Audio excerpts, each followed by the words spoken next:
The front bench responses to the Christmas adjournment. Chris Stevens. Thank you, Mr Deputy Speaker, and it's a pleasure to once again be the SNP leads in these adjournment debates. It was superbly led by the Honourable Member for Harrow East, and I certainly agreed with a lot of his comments, and he quite rightly mentioned and started off with a glowing tribute to Sir David Amess, and I can only reflect that there'll not be another summer or another Christmas in which I will be mentioned in the Southend newspapers because of my exchanges with Sir David Amess. Indeed, last summer I made a wisecrack in here which somehow managed to find its way into every single newspaper in the UK, including in Southend, when I compared England's football team's penalty shootout record with the Southend Trains. I can only say to you, Mr Deputy Speaker, that when Sir David saw me in September, he very much approved and thanked me for the opportunity that he could then have once again for mentioning the train service in Southend. But I very much do support the Backbench Business Committee in its request to name the summer adjournment debate with Sir David Amess's name. I think that is very much a tribute, and I can only feel sorry for the successor, whoever that may be, really have something else to live up to. But I think it's very nice to hear all honourable members mention Sir David Amess. So, Mr Deputy Speaker, once again, as was touched on by the honourable member for Ipswich, we once again are now dealing with COVID again and this new variant of Omicron, and I think that we do need to hear from the government fairly soon that it's going to have to support business and indeed workers, and that is very much still needed. And I hope it will take the opportunity to revisit the issue of the excluded, those 3 million people who have not received financial support during the COVID pandemic. But what it has done, and what I think we have seen in the last 20 months, is we've also seen the best in people. And I can think of organisations who've assisted the vulnerable in Glasgow South West, Govan Help, who organised the Govan Pantry, the Crookston Community Group, Swamp and G53 together, the Three Hills Community Supermarket, which is a thriving project which I'm very much involved in, and the Drummoyne Community Council have made sure that the vulnerable have been protected, particularly around the issue of food.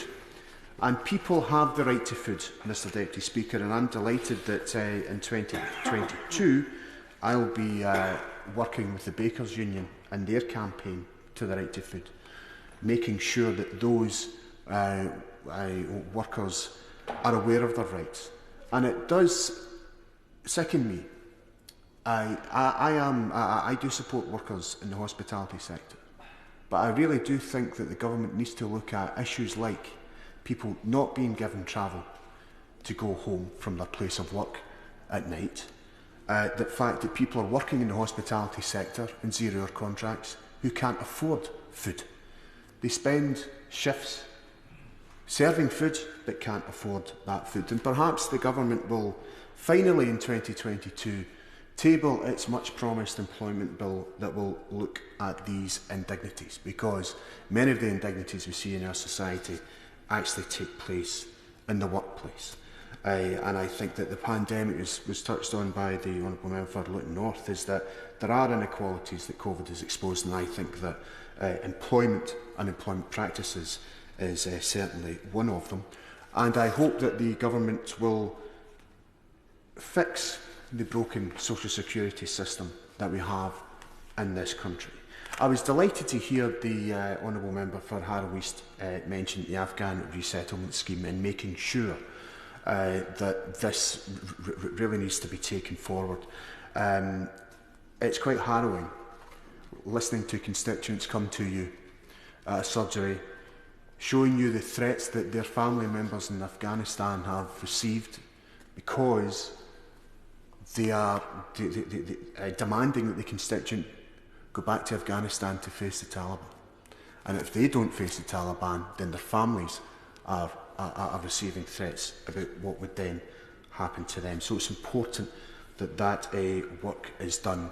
And certainly I will continue to raise issues with the Home Office, and I'll join the Honourable Member for Harrow East in making sure that the Home Office put in place this Afghan resettlement scheme. So I was delighted to hear raised that, and other members in the Chamber. And this comes back to another one of my wishes of 2022, Mr Deputy Speaker, and that is the language of our politics is important. And I think it's important when we're discussing issues around immigration and refugees. And I want to place on record again, Mr Deputy Speaker, those seeking sanctuary, those seeking asylum, is legal. It is not illegal. And we should stop labelling people as being illegal. Now, this year is the 25th anniversary of Show Racism the Red Card, and I'm chair of the All-Party Parliamentary Group. And I had a recent podcast with the Honourable Member for Romsey and Southampton North and the Honourable Member for Newcastle upon Tyne Central, and we did mention this, that it's important that we get the tone and language of our politics right when we're discussing some of these issues. And I've seen Show Racism the Red Card at a school in Glasgow South West, telling school children in quite excellent terms the difference between an asylum seeker, a refugee and an economic migrant. And perhaps the Minister and the Leader of the House may want to invite Show Racism the Red Card into this workplace to tell them the differences between an asylum seeker, a refugee and an economic migrant. And I once again hope that the Government will consider giving asylum seekers the right to work, because I think that after 6 months they should have the right to work in this country. Now, in general terms, Mr Deputy Speaker, the Government has had some difficulties in the last while. It seems to have engulfed itself in sleaze. It seems to have now engulfed itself with a perception of arrogance. There's a cost of living crisis. I was delighted to hear the Honourable Member for Putney mention that perhaps we should do an assessment of Brexit and maybe face the Brexit realities. The economy appears to be shrinking, and it should consider its position on dealing with some of these issues and perhaps dealing with the perceptions that the Government now find itself.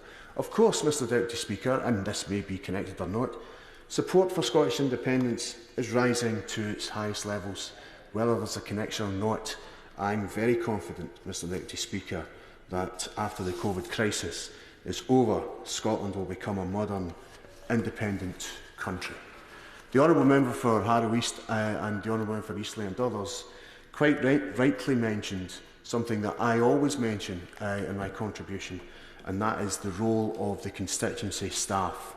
And the caseloads are increasing and have increased in the last 20 months. And once again, my constituency office staff team have never ever been busier, and they are the real heroes as far as I'm concerned. And I want to thank Justina, Dominique, Keith, Tony, Greg, Scott for their work, and they are led, of course, by our office manager, the great Rosa Sally, who unfortunately was not elected to Scotland's Parliament this year, but I'm sure she'll be elected to a place very soon because she deserves it.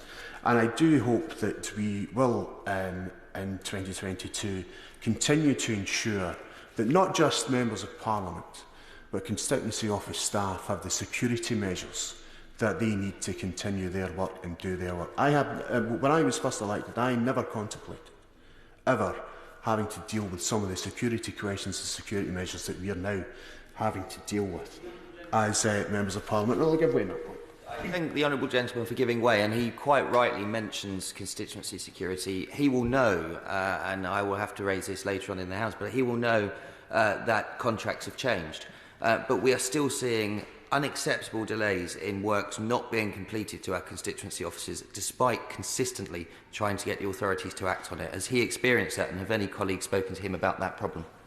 I have experienced delays. I had a visit this week, which I hope deals with that.